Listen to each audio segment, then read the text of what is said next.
Jumpa lagi dengan Kitty Traveling ya. Jam berapa nih, Mbak? Jam 4 ya.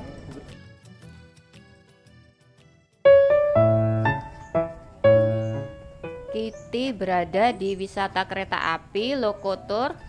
Lokasinya di Jalan Sorogo, Ngaleng, Perhutani, Ngelo, Cepu, Blora, Jawa Tengah.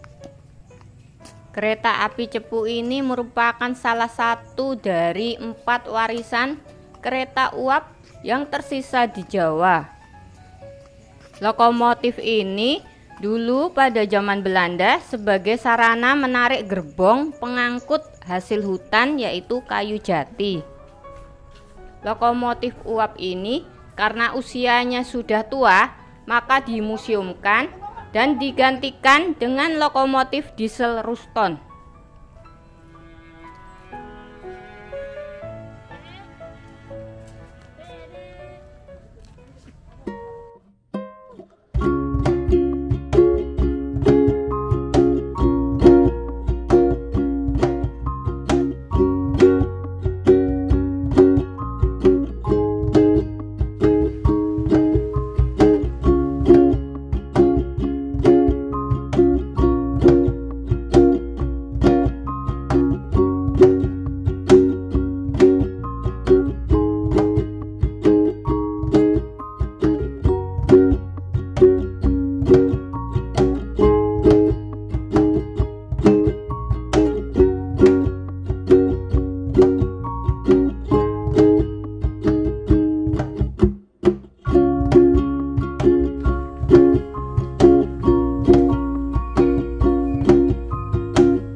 Ingin mencoba naik kereta wisata ini, saya naik yang kereta Drensin ya, karena kalau kereta Ruston harus minimal 15 orang.